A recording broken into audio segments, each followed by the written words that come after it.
말씀은 사무엘하 9장 9절로 13절의 말씀입니다. 사무엘하 9장 9절로 13절입니다. 우리 한 목소리로 말씀을 받도록 하겠습니다. 왕이 사울의 시종 시바를 불러 그에게 이르되, 사울과 그의 온 집에 속한 것은 내가 다 내 주인의 아들에게 주었노니 너와 내 아들들과 내 종들은 그를 위하여 땅을 갈고 거두어 내 주인의 아들에게 양식을 대주어 먹게 하라. 그러나 내 주인의 아들 무비보셋은 항상 내 상에서 떡을 먹으리라 하니라. 시바는 아들이 15명이요 종이 20명이라. 시바가 왕께 아뢰되, 내 주 왕께서 모든 일을 종에게 명령하신 대로 종이 준행하겠나이다 하니라. 무비보셋은 왕자 중 하나처럼 왕의 상에서 먹으니라. 무비보셋에게 어린 아들 하나가 있으니 이름은 미가더라. 시바의 집에 사는 자마다 무비보셋의 종이 되니라. 무비보셋이 항상 왕의 상에서 먹음으로 예루살렘에 사니라. 그는 두 발을 다 절더라. 아멘. 옆에 분들 같이 한번 인사하시죠. 말씀 따라갑시다. 이렇게 한번 좀 인사 좀 나누시죠. 네, 말씀 따라갑시다. 주의 평강이 또 말씀을 따라가는 여러분 한 분 한 분들 위해 가득하게 임하시기를 축복합니다. 다니엘 기도에 귀한 은혜 있으셨죠. 매주 순간순간마다 하나님께서 주신 은혜가 너무 귀하고 감사했습니다. 예수를 믿는다라는 것이 어떤 의미일까? 예수를 믿어, 예수 믿어 이렇게 표현하잖아요. 우리 예수 믿는다라는 말이 어떤 의미일까?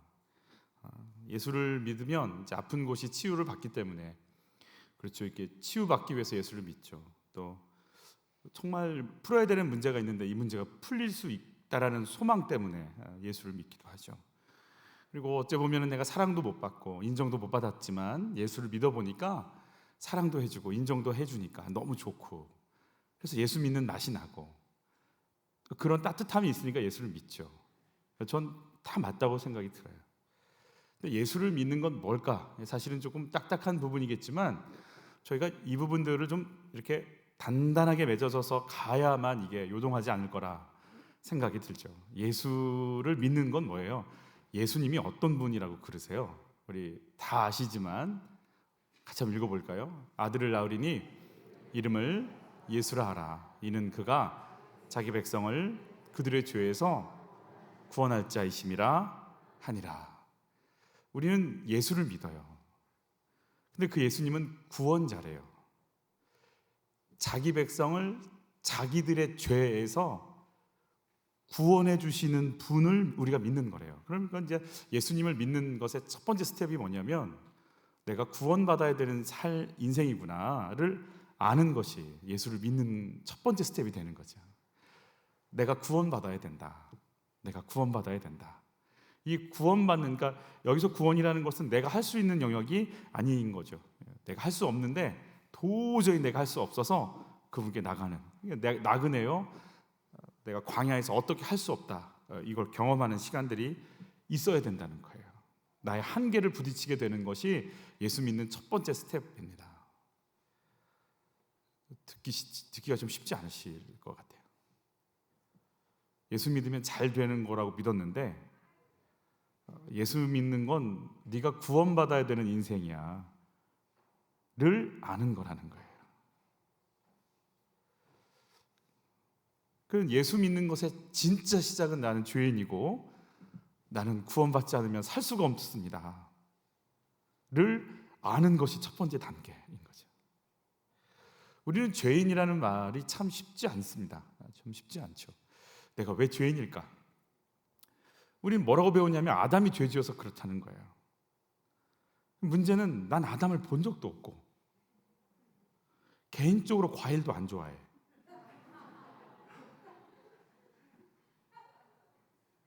과일 따먹었다고 평생 지옥에 가라고 하니까 우리가 그냥 이걸 계속 들었기 때문에 망정이지, 새 가족이 왔는데 왜 지옥에 가요? 과일을 먹었잖아요. 얼마나 억울해. 내가 먹었나? 아담이 먹었지. 아담을 본 적도 없는데 그 사람이 따먹은 것 같고, 하나님 너무 많이 과일 따먹어가지고 이렇게 지옥에 보내나? 그래서 사실 저희가 이런 부분들이 좀 우리 마음속에 좀 정리가 돼야 되는 거예요. 이 어떤 의미인지를 알아야 되고, 과일 따먹은 거 맞죠? 그리고 지옥 가는 거죠. 조금 그렇죠. 이걸 조금 더 한꺼풀 안에서 흘러가는 내용을 보면 먹지 말라 하신 하나님 명령을 어긴 거가 되는 거예요. 하나님 말씀을 어겼다라는 거는 하나님 말씀을 거부했고 이제는 하나님 말씀이 아니라 내가 보기 좋은 내 생각에, 내가 느껴지기에, 내가 판단해 보니까, 그러니까 내 생각을 따라가겠다라고 작정한 것을 의미하는 거예요. 이제부터 하나님이 하시는 말이 아니라 먹음직도 하고 보암직도 하고 지혜롭게 할 만큼 탐스럽게 여기면 하나님이 뭐라고 해도 난 거기 따라가를 결정하는 존재가 됐다라는 걸 얘기하죠. 그래서 내가 누구를 밀어내는 존재가 됐냐면 하나님을 밀어내는 존재가 됐다는 거예요. 이제부터 하나님 말씀하시면 듣는 게 아니고 아닌 것 같은데요. 그리고 등 돌리겠다라는 걸 얘기해요. 그래서 우리 안에 아담이 아니라도요, 우리라도 내가 그 자리에 서 있어도 지금도 교회를 다니고 묵상도 하고 예배를 드려도 말씀 따라가는 게 쉽지 않아요. 아니, 성령이 임해도 쉽지 않아. 성령이 임해도. 그러니까 우리는 시간 차이만 있을 뿐이지 아담이 따먹은 거하고 다를 바 없어요. 우리도 가면 따먹게 돼 있어요. 이 정도 수준이면 따먹죠. 예배 드리고 나가면서 화내잖아요. 왜 이렇게 안 내려가? 그냥 벌써 그냥 하나님이고 뭐고 그냥 차를 이렇게 주차하고 말이에요. 뭐 그냥 그래서 은혜가 주차장이 제일 많대잖아요. 다 쏟아가시고. 아담 아니고요. 우리가 아담인 거죠. 말씀 거부하고 싶은 삶이니까 하나님을 자연스럽게 거부하고 싶은, 그러니까 하나님 따라가고 싶지 않구나. 그러면 예수를 믿는 건 뭘까? 왜 죄인인가? 여러분, 왜 죄인인가? 왜 죄인은 죽어야 되는가? 죄인이기 때문에 죽어야 된다는 말도 맞지만 다른 말로 보잖아요. 그러면 모든 만물의 근원이신 말씀을 버렸기 때문에 생명 자체가 공급이 안 되는 거예요. 그래서 점점점 산소가 모자라서 죽어가는 거죠. 그래서 저절로 죽는 거예요, 저희는. 하나님 말씀 공급을 안 받고 거기에 등을 돌렸기 때문에 이미 죽은 상태인데 돌아다니는 거예요. 이렇게 돌아다니는 거예요. 이미 죽은 거예요. 그래서 예수를 믿는 건 뭐냐? 하나님 쪽으로 갈 수 있도록 야, 이 길이 아니고 여기네 라고 가르쳐 주신 거예요. 그럼 말씀을 받아야 되겠네. 그리고 말씀이 막혀 있었던 그것들을 다 이렇게 열어주시고 관을 깨끗하게 하시면서 이제 숨 쉴 수 있어, 이제 양식을 공급받을 수 있어, 이제 살 길이 열렸어를 공급 파이프라인을 나한테 공급해 주신 걸 얘기하는 거예요. 이제 말씀을 거부했던 우리가 이 말씀을 따라가야 되겠네, 이제 성령을 따라서 인도를 받아야 되겠네, 살아가면서 아니야 그건 하나님이 원하시는 거 아니야, 나 거기 그렇게 하나 안 해, 그렇게 얘기 안 할 거야, 나 그런 모임에 안 갈 거야, 나 지금 여기서 입 안 열 거야, 내가 여기서 화는 안 낼 거야, 내가 여기서 지금 막 거기서 험담하지 않아, 아니야 그건 아닌 것 같아, 내가 지금 여기서 이러는 거 아닌 것 같아.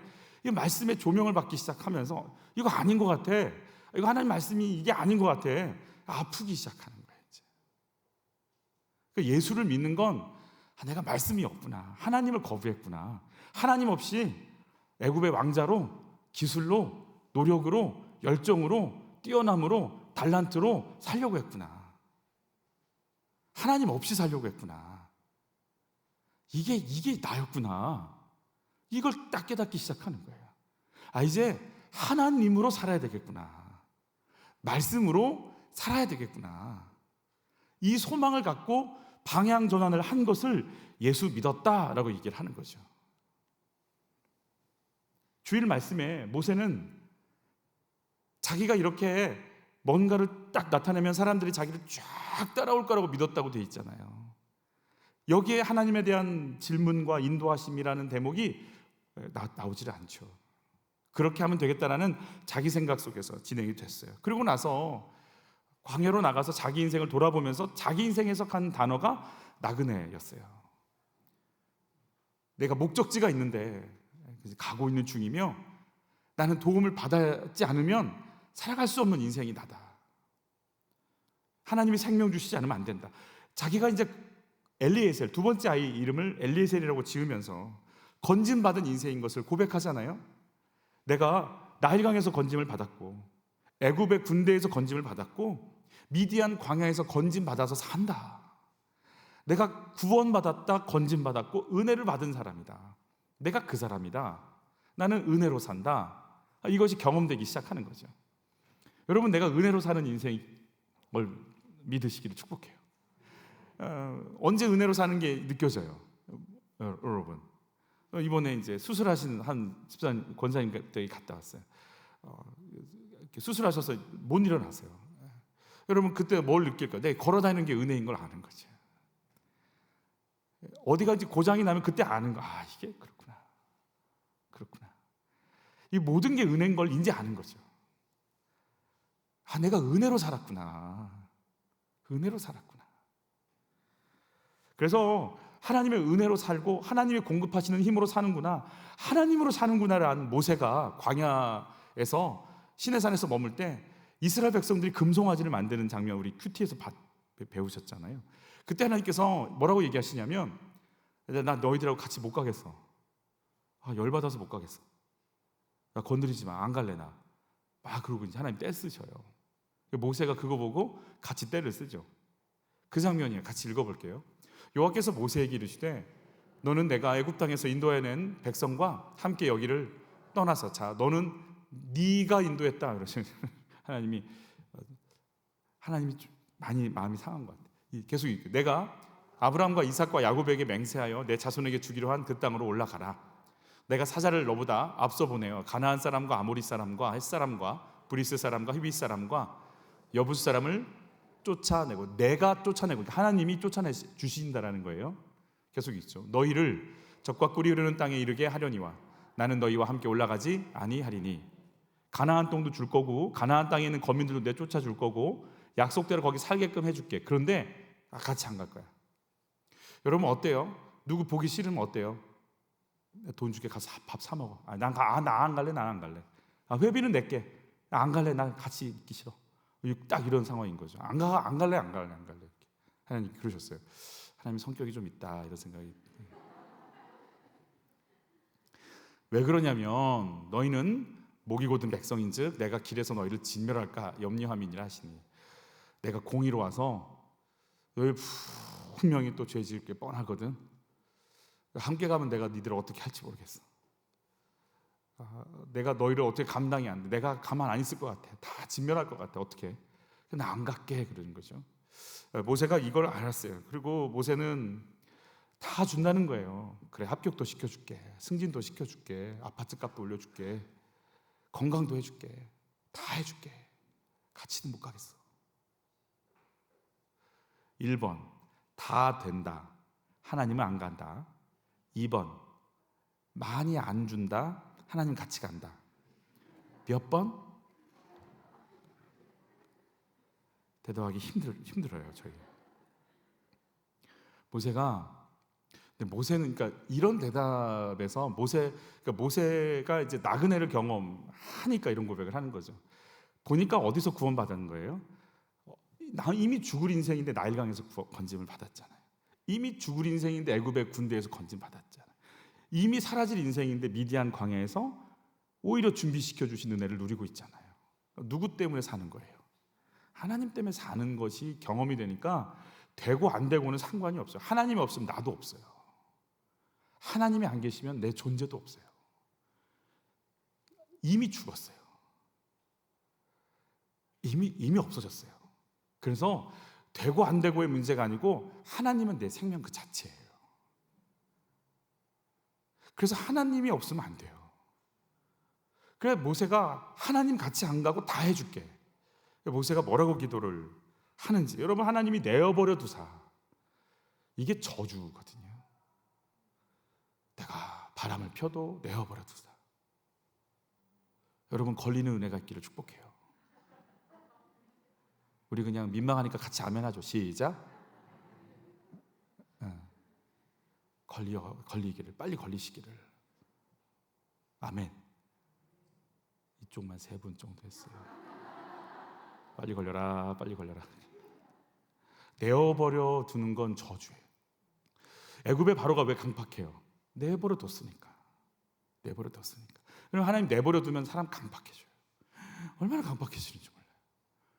막 그래요, 좀 그래요. 옆에 분과 인사하세요. 부드럽죠? 이렇게 시작.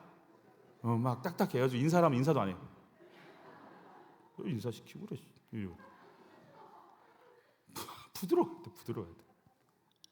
막 인사하면 막 온몸이 막 나긋나긋 해야 돼. 막 안녕하세요 이렇게. 이 정도 돼야지. 그래 은혜가 좀 들어가지. 왜 이렇게 그냥 운동을 해서 그런가 보다.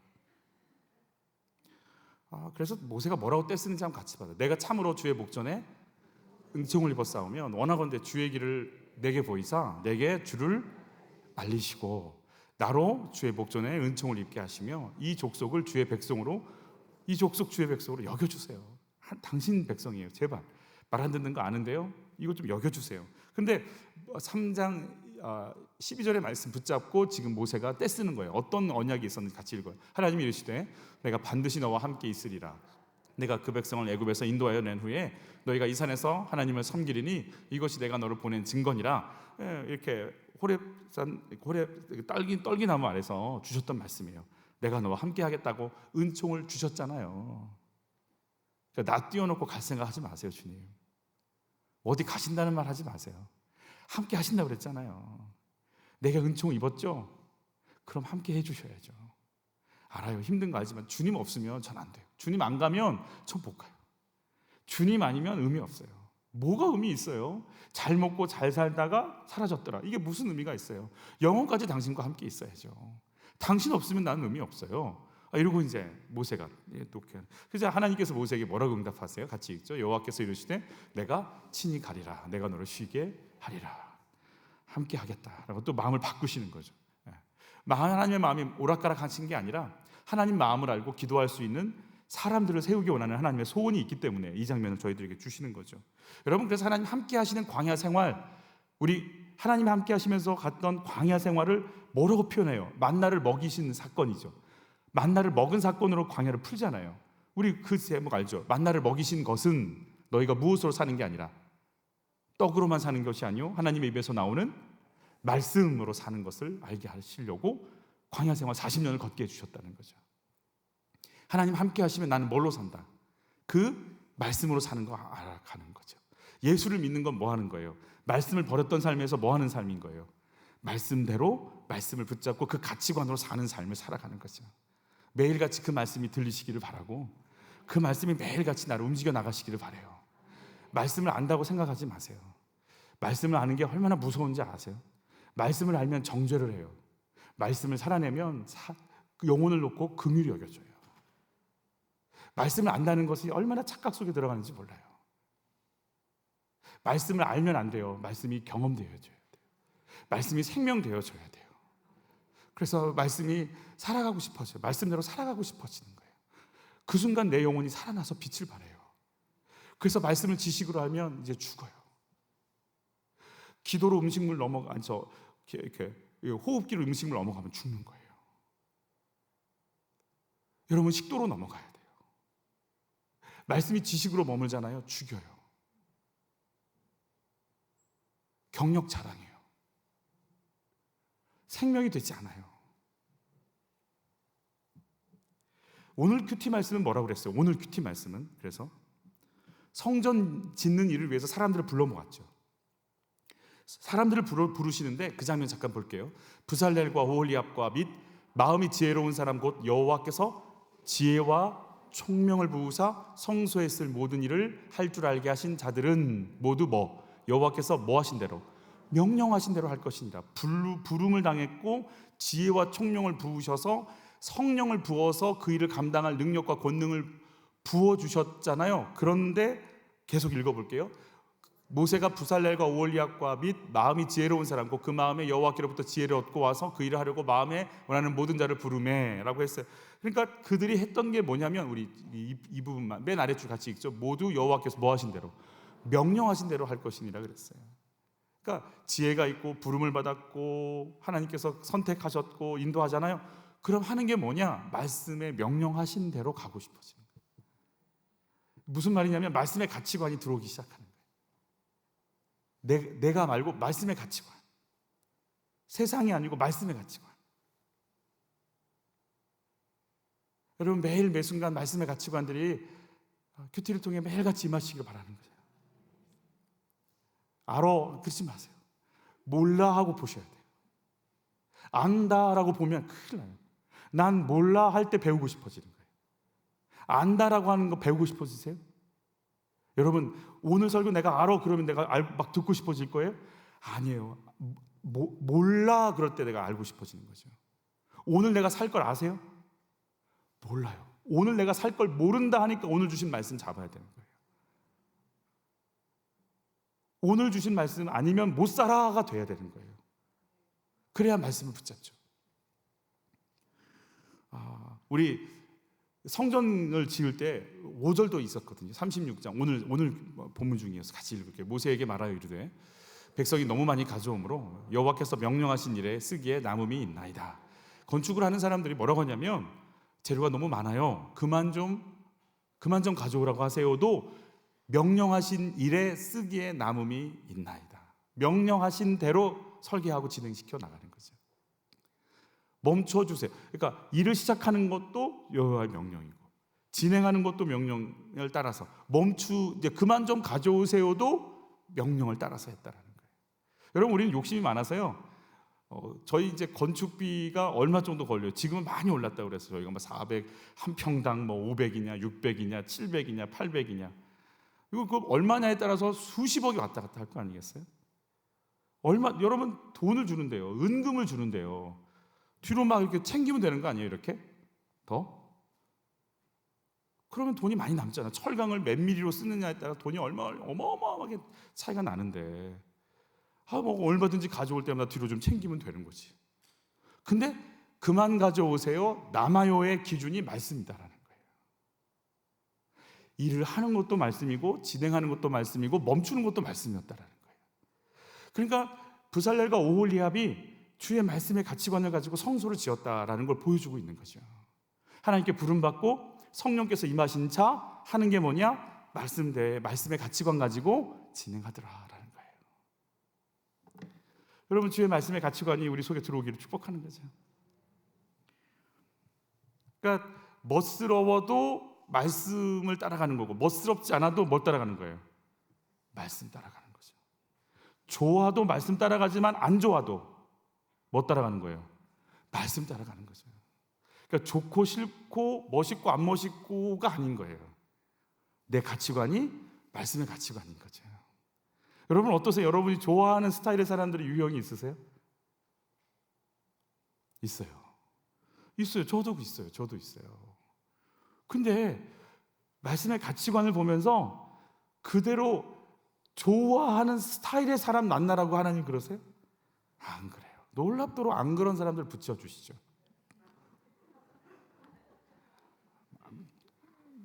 하나님이 일부러 좀 그런 게 있어요. 저를 돌아보면 항상 그랬어요. 기숙사 생활하면 그 학년에 가장 같이 방 쓰기 힘든 친구들은 항상 저랑 같이 방을 쓰더라고요. 방문을 딱 여는 순간 그 친구가 있는 거예요. 한 3년을 내리 그랬던 것 같아요. 신실해요 하나님. 네가 아주 괴짜, 너무 괴짜, 아주 많이 괴짜. 왜 신학을 하지? 막 이런 고민이 막 드는. 근데 지나고 나서 알았어요. 그 친구랑 내가 똑같다는 거. 그거 보여주시려고 우리가 붙이셨거든요. 여러분 오늘 본문으로 오면 다윗이 누구의 언약 때문에 무비보셋을 찾아가죠? 요나단과의 언약 때문에 찾아가는 거죠. 설마 이렇게 다니엘 기도의 은혜 때문에 이 본문이 기억이 잘 안 나시는 건 아니죠. 기억나시죠? 근데 다윗이 요나단을 취하는 것 자체는 사실은 위험한 일이라고 말씀을 드렸죠. 지금 사울의 잔당들이 남아있고 실제 사울 파에서 반역 사건이 한번 또 일어나거든요. 그러면 다윗이 내가 기름 부음 받았다 이렇게 얘기하지만 사울도 기름 부음 받았고요.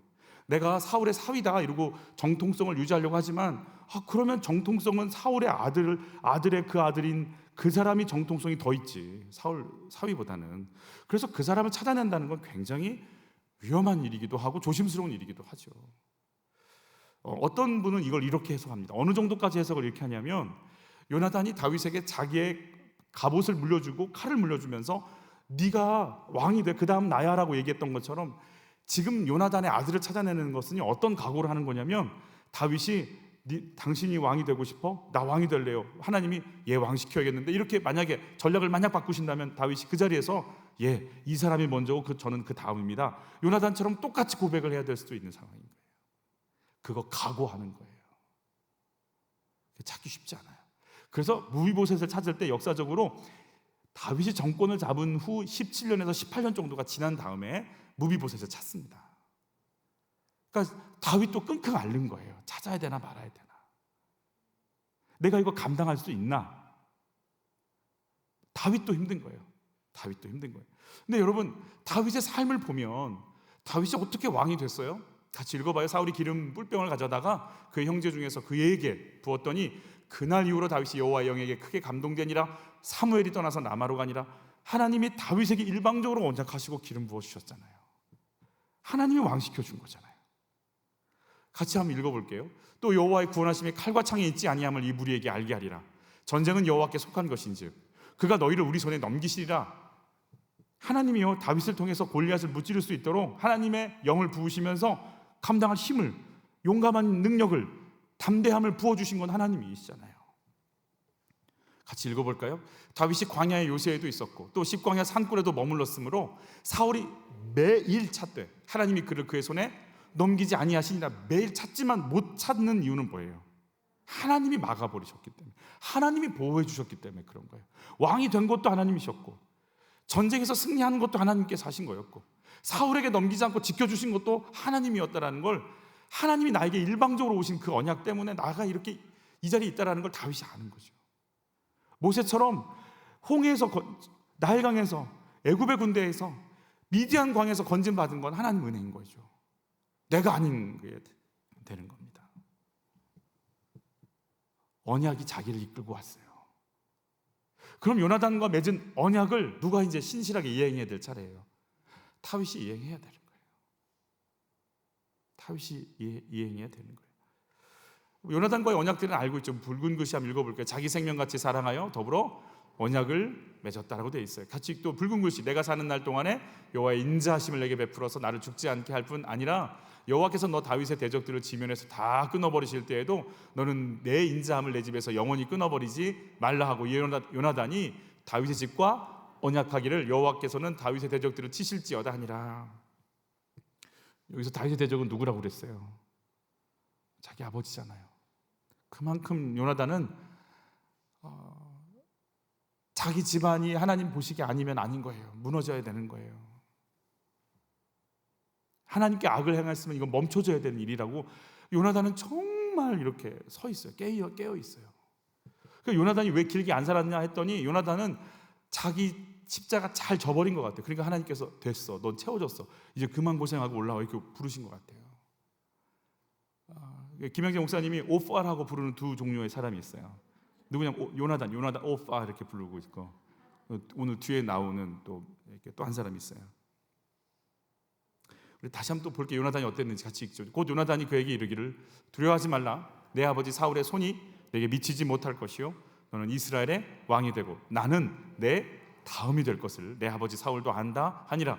이 두 사람이 여호와 앞에서 뭐하고? 언약하고 다윗은 수풀에 머물고 요나단은 자기 집으로 돌아가니라. 하나님의 이름을 건 언약, 이걸 다윗과 요나단이 했단 말이에요. 언약 때문에 자기가 지금까지 왔는데 하나님의 이름을 건 그 언약을 이제 다윗이 이해해야 될 때가 된 거죠. 그럼 어떻게 17년, 18년이라는 세월을 이기고 이제 그 두려움에 떨리던 마음을 정리하고 무비보셋을 찾아낼 생각을 하게 됐을까? 이제 다윗이요, 언약으로 사는 인생인 것이 믿어지기 시작했어요. 그냥 정신없이 하나님의 은혜로 살았구나를 생각했는데 이제는 내가 하고 안 하고가 아니야.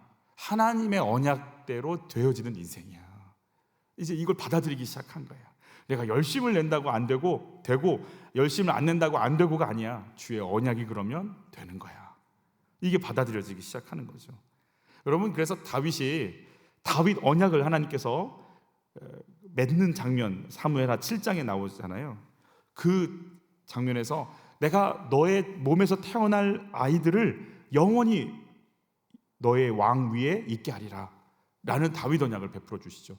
다윗이 뭐라고 이렇게 고백을 하는지 한번 볼게요. 이제 청하건대 종의 집에 복을 주사 주 앞에 영원히 있게 하옵소서. 주 여호와께서 말씀하셨사오니 주의 종의 집이 영원히 복을 받게 하옵소서 하니라.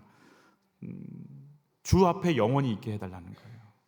다른 데 있지 않고 우리 집이 주 앞에 있기를 원합니다. 이게 지금 고백인 거죠. 여러분, 다윗이 하나님의 언약 따라서 어떤 전쟁들을 하고 있는지 우리 한번 사무엘하 8장 4절, 우리 저번에도 봤던 부분이에요. 같이 읽을게요. 그에게 마병 1700명과 보병 2만 명을 사로잡고 병거 100대의 말만 남기고 다윗이 그 외의 병거의 말은 다 발의 힘줄을 끊었더니, 내가 앞으로 전쟁을 하는데 말이 많아서 무기가 많아서 이겼다라는 거 하지 않을 거야. 말 많이 두지 말랬기 때문에 난 말을 다 제거해 버릴 거야. 그리고 하나님의 은혜로 사는 인생인 걸 내가 잊지 않을 거야. 그래서 결국 어떤 일이 일어나요? 같이 읽습니다. 다윗이 어디로 가든지 여호와께서 이기게 하셨더라. 누가 이기게 하셨더라? 여호와께서. 그래서 우리 아이들이 누구 붙잡고 살아야 돼요? 여호와 붙잡고 살아야 돼요. 내가 누구를 두려워할 줄 알아야 돼요? 여호와 두려워할 줄 알아야 돼요. 이거 놓치는 순간 다 무너지는 거예요. 이게 예수 믿는 삶이 시작이 된 거죠. 그러니까 이제는 보암직도 하고 먹음직도 하고 탐스럽게 지혜롭게 할 만큼 탐스러운 게 눈앞에 보여도 아니야, 하나님이 아니면 아닌 거야 라고 끊을 수 있는, 발의 힘줄을 끊을 수 있는 다윗이 된 거예요.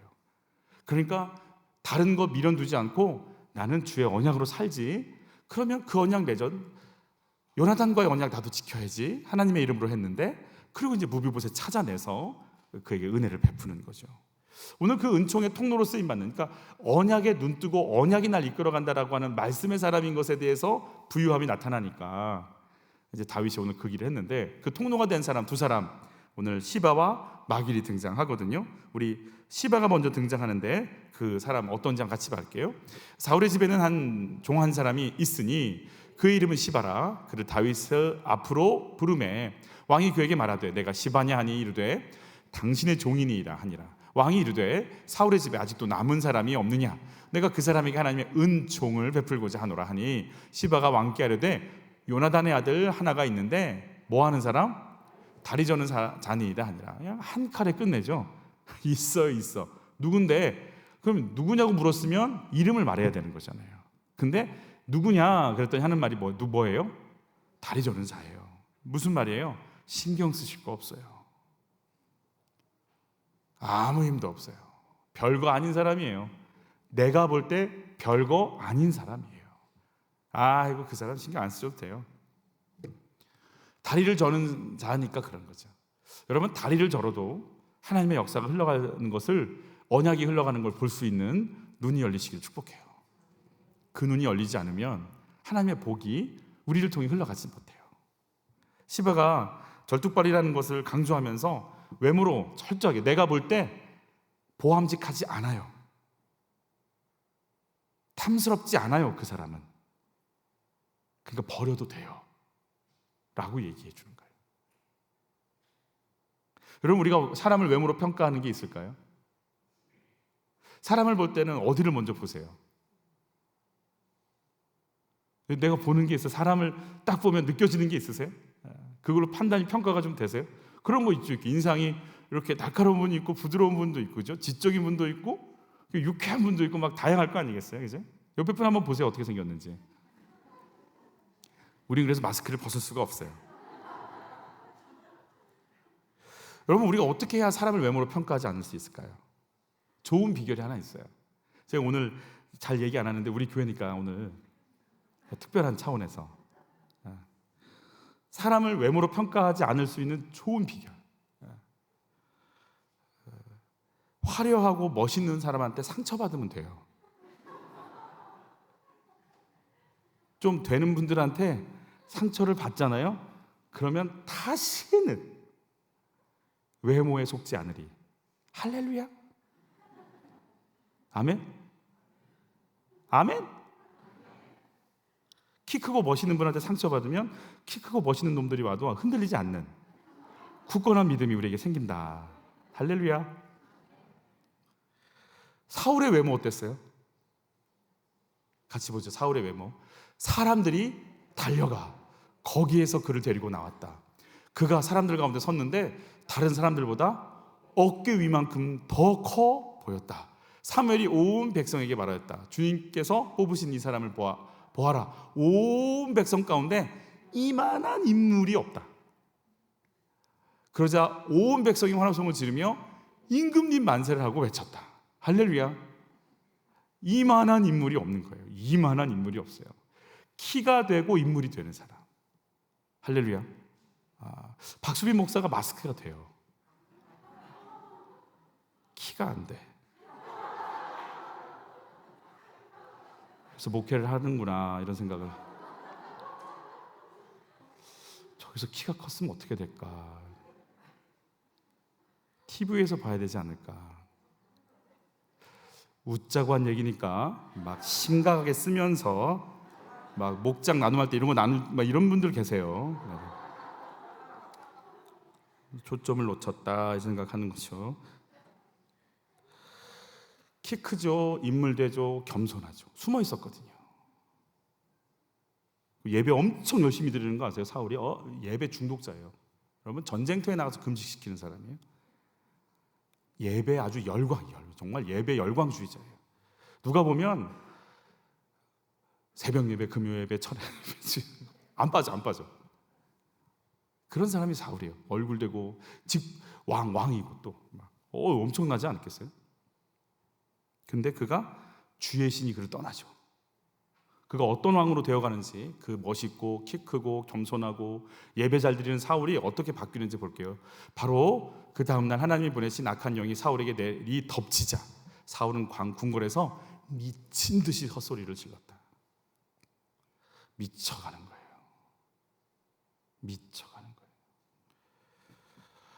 또 볼까요? 어떻게 또 이렇게 이상해지는지. 그런데 사울이 뭘 들고 있어요? 창을 들고 궁중에 앉아 있을 때에 주님께서 보내신 악한 영이 또 사울을 강하게 사로잡았다. 다윗이 수금을 타고 있는데 사울이 창으로 다윗을 벽에 박으려고 하였다. 다윗이 사울 앞에서 피신하였으므로 창만 벽에 박혔다. 다윗은 도망하여 목숨을 건졌다. 예쁘고 몸매도 좋고 그런 여자가 서서 시칼을 들고 여러분을 기다리고 있다면 난 예쁜 여자 좋아요를 할 수 있을까요?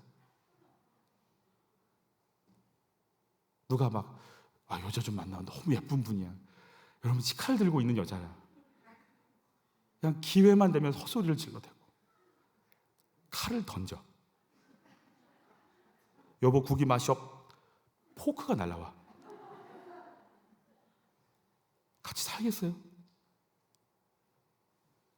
그래도 좋으시구나. 네. 어떻게 살아요?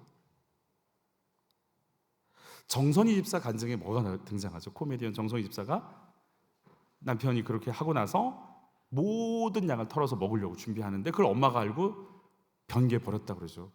그런데 변기에 있는 그 알약들 다 주워서 다시 먹으려고 했다고 그러잖아요. 그런데 그 와중에 이 욕실에 비친 거울에 자기 눈을 봤는데 그 눈빛이 좌절과 두려움과 절망이 아니고 희죽희죽 웃으면서 그 비열함, 마치 조롱하듯이 죽음을 기다리는 듯이 자기를 몰고 가려는 자기 눈빛에서 그걸 읽었대. 세상에 그렇게 무서울 눈빛은 못 봤대요. 자기 눈빛인데 그 속에 뭐가 들어갔어요? 죽음의 영이에요. 죽여버릴 거야. 자기가 자기를 봐도 무서워. 그 속에 뭐가 들어갔냐고. 그러니까 웃기고 재능 있고 그래도 그 속에 죽음의 영이 들어가잖아요. 자기가 자기를 봐도 무서운 거예요. 키 크고 멋있고 젠틀하고 그 속에 악한 영이 들어가니까 창 던지고 죽이겠다는 거예요. 우리 옆에 분과 인사해요. 네 속엔 뭐가 들어있니? 시작. 여러분 속에 뭐가 들어있는 것 같아요? 절망이 들어있잖아요. 그러니까 예배를 드려도 절망, 잠을 자도 절망, 사람을 만나도 절망인 거예요. 눌림이 들어있잖아요. 그러니까 사람을 만나도 눌리고 안 만나도 눌리는 거예요. 자포자기가 들어있잖아요. 그러니까 일을 해도 자포자기고 안 해도 자포자기인 거예요. 그 속에 됨됨이가 뭔지를 보여주시는 거죠. 그 속 사람이 뭐가 있는지를 보는 거죠. 그러면 사울이 왜 이렇게 됐어요? 사울이 이렇게 기름 부음 받고 막 겸손하고 막 효도하고 키 크고 인물 되는 이 사울이 왜 이렇게 됐어요? 그냥 이렇게 됐다는 걸 콕 찍어서 성경은 이렇게 얘기해요. 같이 읽죠. 이는 거역하는 것은 점치는 죄와 같고 완고한 것은 사신 우상에게 절하는 죄와 같음이라. 왕이 여호와의 뭘? 말씀을 버렸으므로. 여러분, 아담이 왜 그렇게 가요? 뭘 버렸어요? 말씀을 버렸으니까. 심히 기뻐한다고. 아담을 지었고 하와를 짓고 나서 막 너무 좋다고 하신 하나님을 아담이 버려버리는 거예요. 그럴까봐 그냥 바로 아래에서 또 뭐라 그래요? 같이 읽어요. 또 사무엘이 사울에게 이르되 나는 왕과 함께 돌아가지 아니하리니 이는 왕이 여호와의 말씀을 버렸으므로. 여호와께서 왕을 버려 이스라엘의 왕이 되지 못하게 하셨음이니이다 하고, 내가 뭐길래 하나님의 말씀을 버려버려요? 그런 존재예요. 우리가 말씀에 순종해서 내 인생을 던질 수도 있는 존재고요, 하나님 말씀을 이런 것 따위를 이렇게 던질 수도 있는 자가 우리예요. 그러니까 우리가 얼마나 정해져 있지 않은 길을 가는 인생인지 알아야 돼요. 내 마음을 주의 말씀 앞에 엎드리리라 하고 순종하면서 쓰임받는 의의 병기도 있지만, 주의 말씀 버리고 어디 내 자리를 탐내 시기 질투에 사로잡혀서 견딜 수 없어서 식칼 들고 죽이겠다고 하면서 씩씩거리고 돌아다니고 소리치면서 가는 장로, 권사, 목사가 될 수 있어요. 죽이겠다고 죽이고 내가 딱 끌려봐. 내가 아주 그냥 내가 저 여전도에 일할 때 내가 도와주나 봐. 내가 그래서 여전도의 활동을 지금 안 하고 있다. 이런 시기 질투는 하나님의 사람들을 죽이는 강력한 바이러스. 어디 나보다 잘났어? 여러분 어때요? 더러운 귀신이, 예수님 그러잖아요. 더러운 귀신이 사람에게 나갔어요. 물 없는 곳으로 다녔어요. 돌아와 보니까 깨끗하고 소재되는데 뭐가 안 지워졌어요? 공간이 비어 있으니까요. 7배 악한 영을 데리고 들어가잖아요. 여러분, 그래서 악한 영 쫓는 게 중요한 것 같죠? 여러분, 결국 축사하는 분들은요, 그 한계를 경험합니다. 쫓으면 또 들어가니까. 낮에 쫓잖아요. 저녁에 들어와 있어요. 지금 쫓잖아요. 집회 끝날 때 또 들어가 있어요. 의미가 없구나. 의미가 없어요. 왜요? 뭐가 없으니까? 말씀의 가치관이 없으니까. 말씀 한 구절 들어가는 게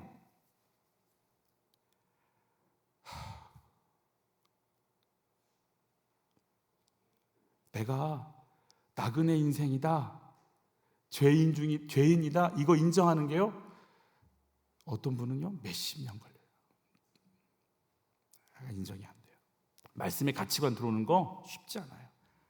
절대. 내 속에 내가 죄인인 걸 아는데 내가 어디 잘난 체를 해요. 내가 안 죽고 산 게 은혜인데, 아니 내가 지금 사는 것 자체가 은혜인데 무슨 말을 해요. 그냥 나로 꽉 차 있는 거예요.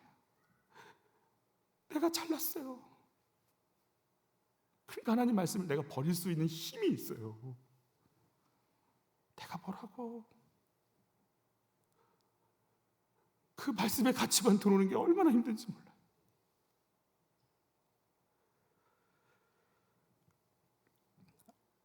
다윗이 무비보셋이 다리에 장애가 있건 사울 라인이건 다윗 라인이건 이제 안 떠져요. 다윗은 뭘 따질까요?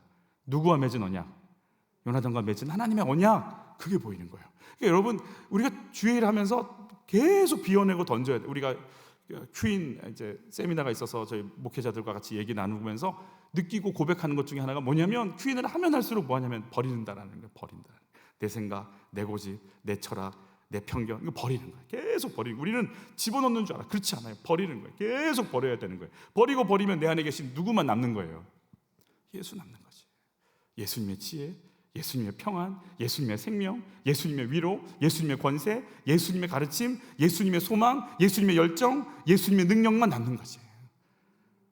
내 걸 다 배설물처럼 버리고 또 버리는 거예요. 지역 버리고, 배웠어 안 배웠어 이거 버리고, 키 몇 센치야 이거 버리고, 저 속에 계신 하나님, 내 안에 계신 하나님, 그분이 어떤 일 해? 이것만 남는 거예요. 다윗이 지금 누구 찾아요? 사울 라인에. 누구 찾아요? 절뚝이에. 누구 찾아요? 버림받고 안 찾아도 되는 사람 기어코 찾아내서 끄집어서 자기 상에서 식사를 하게끔 만드는 그 기존이 뭐예요? 근본이 뭐예요? 말씀이다라는 거예요. 여러분, 말씀이 없으면 우리는 그 편견 못 깨요. 어느 지역 사람이야? 어느 라인 사람이야? 어떻게 깨요? 이거 깨야 돼요. 근데 내가 버리지 않으면 안 돼요. 이건 내가 태어날 때부터 갖고 있던 거고, 살아가면서 갖고 내 속에 들어버린 것들이기 때문에 일부러 빼내지 않는 이상은 나가지 않아요. 빼내지 않으면 나가잖아요. 우리 마지막 여기 한번 같이 읽죠. 왕이 사울의 시종 시바를 불러 그에게 이르되, 사울과 그의 온 집에 속한 것은 내가 다 내 주인의 아들에게 주었노니 너와 내 아들들과 내 종들은 그를 위하여 땅을 갈고 거두어 내 주인의 아들에게 양식을 대주어 먹게 하라. 그러나 내 주인의 아들 무비보셋은 항상 내 상에서 떡을 먹으리라 하니라. 시바는 아들이 15명이요 종이 20명이라. 종인데 종이 20명이야. 근데 그 종을 가지고 있던 자기 에너지를 어디다 써야 되는 거예요? 사울의 손주인 무비보셋을 위해서 썼어야 되는데 그렇게 하지 않았어요. 왜요? 딱 보니까 아니거든. 여러분, 딱 보니까 아닌 사람들, 주님이 여러분 복 주시기 위해서 딱 보니까 아닌 사람들 붙이십니다. 놓치지 마십시오. 하나님이 주신 복입니다. 제가 어떤 사모님의 간증을 들었어요. 그분이 뭐라고 표현하냐면, 큰 교회 사모님이 아주 편하게 살 수 있는 분인데 새벽마다 노숙자들을 위해서 이렇게 음식을 나눠주는 일을 하세요. 그 뭐라고 엔딩을 간증하시면서 하셨냐면, 노숙자로 변장하고 오시는 예수님을 만나러 간다는 거예요. 자기가 내 취향이 아닌 사람으로 변장해서 오시는 예수님을 놓치지 마세요. 그런데 그걸 본 마길이라는 사람이 있어요. 김영재 목사님이 오파라고 부르는 두 번째 인물이에요. 마길 오파라고 부르고 있는 4절과 5절에가 같이 읽죠. 왕이 그에게 이르되 그가 어디 있느냐 하니, 그러면 이때 시바가 뭐라고 하냐면 저희 집에 있죠, 이렇게 얘기했어야 되거든요. 근데 시바가 뭐라고 하는지, 왕께 아뢰되 로드발 암미엘의 아들 마길의 집에 있나이다 하니라. 말이 안 되는 거예요. 로는 없다라는 뜻이고 드발은 목초지예요. 목초지가 없는 곳, 그러니까 황폐한 곳에 있는 사람이다라는 거예요. 지금 제대로 양식도 제대로 나올 수 없는 그곳에서 쩔뚝인 이 사람이, 노동력도 안 되는 이 사람이 얻어먹으며 살고 있습니다. 그거를 누가 다 대고 있냐면 마길이 대고 있습니다 라고 얘기하는 거죠. 마길 형편이 어렵다라는 걸 지금 여기서 알 수 있어요. 근데 아마 요나단의 아들 그 무비보셋이 자녀가 있다는 걸 보니까 결혼도 해서 애까지 낳는 걸 다 부양한 것 같아요, 마길이. 여러분 생각해 보세요. 사울 왕가는 이제 몰락해 버렸어요. 더 이상 이렇게 나올 게 없어요. 그런데도 불구하고 왜 이걸 자꾸 이 무비보셋을 품을까요? 누구와의 언약이 있었어요? 다윗과 요나단과의 뭐가 있었어요? 언약 가운데 있는 자가 무비보셋이거든요. 그걸 누가 볼 줄 알아요? 마길이 볼 줄 알아요. 언약이 있느냐를 볼 줄 알아요. 외모는 그렇고 상황도 그렇고 가문도 몰락했지만 그 속에 뭐가 흐르고 있느냐를 볼 줄 알아요. 그래서 마길이에요. 마길이 나중에 다윗의 임기 말년에 압살롬이 등극을 해서 이제 다윗을 도망가는 장면에서 다윗을 숨겨주고 음식을 주는 일이 벌어지게 되죠. 그 장면 한번 볼게요. 다윗이 마하나임에 도착하자 암몬 사람들의 도성 라빠에서는 나하스의 아들 소비가 찾아왔고, 로데발에서는 암미엘의 아들 누가 찾아왔어요? 마길이 찾아왔다. 그러면서 그들은 담요와 접시와 냄비를 비롯하여 밀과 보리, 밀가루와 볶은 곡식, 콩과 팥, 꿀과 버터, 양고기와 치즈 등을 대량으로 가지고 왔다. 피난길에 오른 다윗과 그의 부하들이 광야에서 굶주리며 목마르며 지쳐 있을 것이라고 생각했기 때문이다. 지금 대세는 압살롬으로 확 바뀌어 버렸거든요. 그런데 누구에게는 언약이 있어요? 다윗에게는 언약이 있잖아요. 그걸 보고 마길이요, 압살롬 안 따라가고 있는 음식 없는 음식 다 가지고 싸들고 와서 다윗의 군대를 먹이는 모습이 등장하는 거죠. 마길은 그런 게 있어요. 보암직도 하고 먹음직도 하고 지혜롭게 할 만큼 탐스럽지 않아도 주의 말씀을 볼 줄 알아요. 내 자식이 공부를 잘하나, 말을 잘 듣나, 효도를 잘하나, 아무것도 없어도 이 아이가 하나님의 아이인 걸 내가 믿기에 내 판단으로 정죄하고 밀어내고 물리치지 아니하고, 하나님이 이 아이를 향한 계획이 뭐고 섭리가 뭐예요? 라고 엎드리면서 끝까지 갈 수 있는 언약을 볼 줄 아는 주의 청지기가 되시기를 그럼 예수 이름으로 축복하는 거예요. 네 편, 내 편 없어요. 다윗은 누구 라인이냐 안 따졌어요. 상태가 어떠냐, 상품 가치가 있냐 이런 거 안 따졌어요. 주의 언약이 있다며 그를 데려오라. 그가 내 상에서 평생을 먹고 마실 것이라. 하나님이 어떤 일을 하려고 하는지를 알고 있는 거예요. 여러분, 우리 눈에 외모를 뛰어넘는 은혜가 있기를 예수님을 축복하고, 직장, 직업, 우리 목장에는 어떤 직장 사람들이 들어오면 그런 거 좀 정리하시기를 축복하고, 어떤 새 가족들이 오든지 외모 따지지 않겠나이다, 직업 따지지 않겠나이다, 성향 따지지 않겠나이다. 그 속에 하나님이 보내신 하나님의 마음이, 소원이 있으면 내가 그를 사랑하고 엎드리는 그 언약을 보고 엎드리고 섬길 수 있는 마길이 다윗이 되게 하옵소서. 이게 우리 고백이 되기를 바라는 거죠. 여러분, 대한민국에 전 세계의 위기가 왔고 흔들리고 어려울 때 미래학자들이, 경제학자들이, 식물학자들이, 환경학자들이 얘기하는 수많은 말 속에서 하나님의 언약은 대한민국 안에, 세계 속에 어떻게 흘러가야 될지를 고민할 줄 알고, 우리 집이 흔들리고 아프고 연약하고 부족하지만 우리 집을 향한 주의 언약이 어떻게 흘러가기를 내가 소원하는 마음이 열리기를 바라는 것이고, 내가 지금 연약하고 부족하고 눌려있지만 나를 향한 주의 언약이 어떻게 이루어질까를 소망하는 것이고, 내가 내 상태가 아니요 내게 주신 주의 언약을 붙잡고 이 길을 갈 줄 아는 눈이 열리고 귀가 열리기를 여러분 예수 이름으로 축복하는 거예요. 언약이 딱 들어가는 순간 어때요? 모세가 그 언약 붙잡고 이스라엘을 살려내잖아요. 모세가 성전을 지을 때 결국은 뭐예요?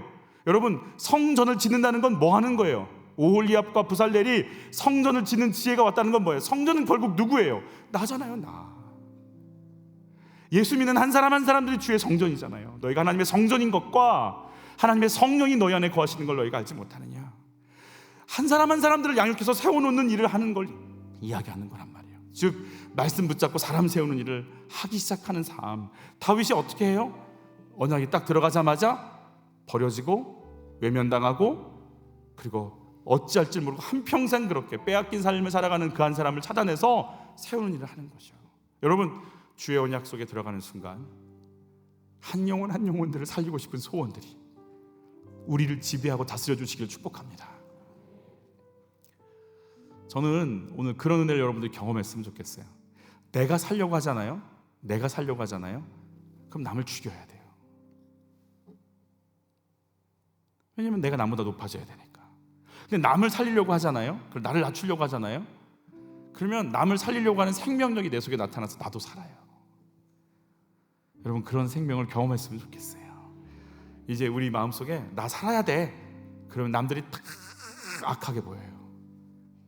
남들 은혜 받은 것도 보기 싫어. 그렇지 않습니까? 안 그렇구나. 근데 남들을 살리고 싶은 마음, 살아났으면 좋겠다, 생명이 공급됐으면 좋겠다, 이 마음을 품는 순간요, 내 눈에 보이는 모든 사람들이 다 사랑하기를 소원하는 생명력이 내 속에서 넘쳐나는 은혜를 경험하게 되실 겁니다. 하나님, 여러분 쓰시기를 축복합니다. 언약이 보이기를 바랍니다. 외모를 뛰어넘어 하나님의 언약이 우리 속에서 어떻게 흘러가는지를 보는 영안이 열리시기를 예수님 축복합니다. 우리 한번 실습해 볼까요? 옆에 분들 보시면서 저 사람 살아나야 되는데 이런 마음으로 쳐다보세요. 날카롭게 보지 말고 좀 예쁜 눈으로, 좀 따뜻하지만 그러나 좀 권위가 있는 눈빛으로 한번 쳐다보세요. 하나님이 지혜 주시기를 바라요. 아멘. 감정을 다스릴 힘을 주시기를 바라요. 하나님이 상처를 치유해 주시기를 바라요. 하나님이 만남들을 여시고 두꺼운 마음들이 엷어지고 그 속에 생명의 역사가 드러나길 바라요. 여러분, 제가 지금 뭐 하고 있는 줄 아세요? 보면서 기도하는 거예요. 여러분, 이 은사가 여러분에게 임하기를 바라요. 나 살리고 싶어 생명의 관심에 들어가잖아요. 눈 뜨고 기도할 수 있어요. 근데 놀라운 건 은사가 임해요. 살려내려고 하는 자들에게 주님 무기 주세요. 앞으로 엄마가 되고 아빠가 되시고 되신 여러분, 아이들을 보면서 저 아이가 살아야 되는 눈빛으로 바라보는 순간요, 내가 무슨 기도를 하고 뭘 위로를 해야 되고 뭘 할지 지혜가, 영감이, 능력이 같이 임해요. 이걸 자꾸 쓰세요. 이 정도 되면 아멘이 막 떠나가듯 나올 줄 알았어요. 막 아멘 막 이러고 막 할렐루야 이러고 막 일어나고 막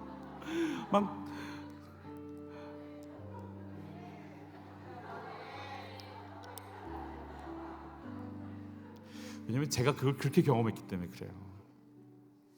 저는 그냥 저는 거의 저 4층에 꼭 구석에 앉아가지고 있다가 크롬스키 은혜를 받고 은사가 열렸어요.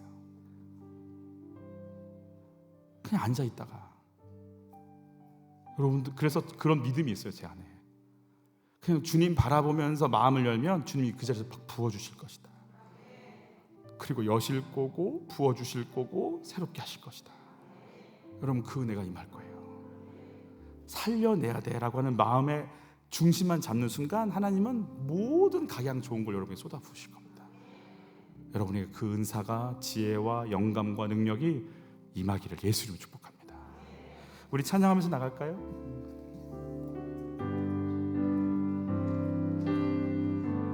약속하신 말씀 위에서 영원토록 주를 찬송하리라. 소리 높여 주께 영광 돌리. 약속 믿고 굳게 서리라. 굳게 서리.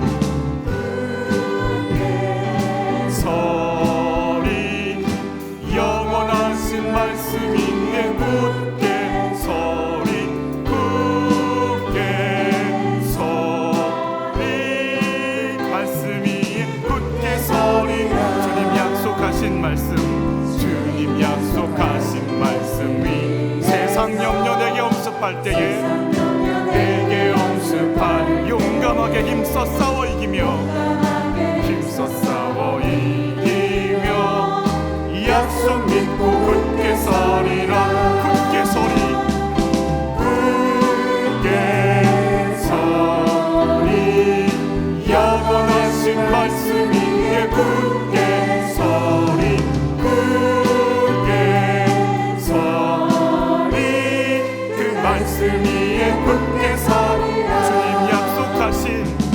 주님 약속하신 말씀 위에 영원하신 주의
여러분 이제 기도할 건데 다른 기도가 아니고요. 하나님, 내가 지금 가지고 있는 내 생각들을 좀 몰아낼 힘 좀 주세요.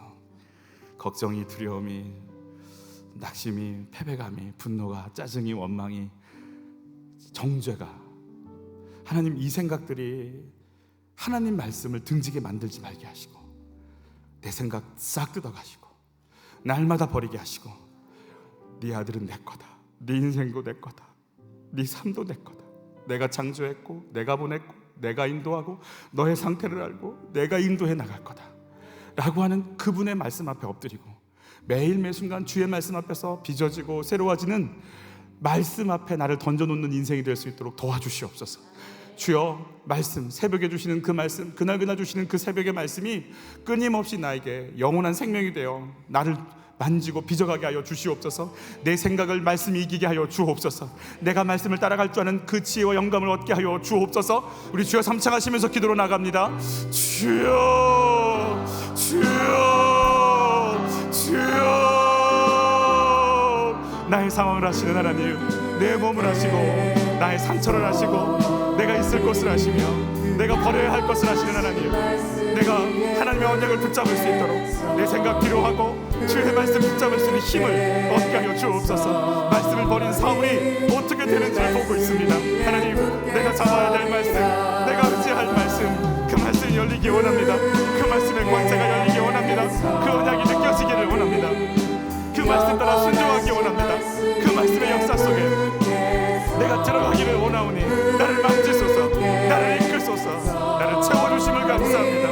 우리를 열어주시옵소서. 우리 여러분 두 번째 이렇게 한번 기도했으면 좋겠어요. 어떤 기도냐면 무비보셋을 놓고 좀 기도했으면 좋겠어요. 하나님, 나에게 주시는 무비보셋이 누군가? 내가 살려내야 될 무비보셋이 있다면 나 외모에 속지 않게 해주세요. 무비보셋 살려낼 수 있게 해주세요. 내가 무시하고 다리 저는 인간 그렇게 얘기하지 않게 해주세요. 공부 못하는 애 그렇게 얘기하지 않게 해주세요. 그런 아파트 사는 사람 그렇게 얘기하지 않게 해주세요. 그렇게 얘기하지 않게 해주세요.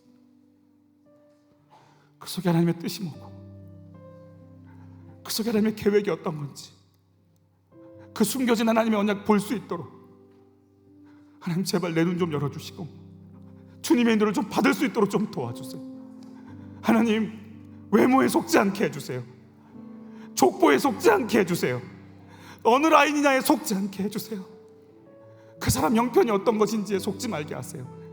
하나님, 내게 붙여줄, 내가 살려내야 될 무비보셋, 살려낼 수 있는 힘을 주시옵소서.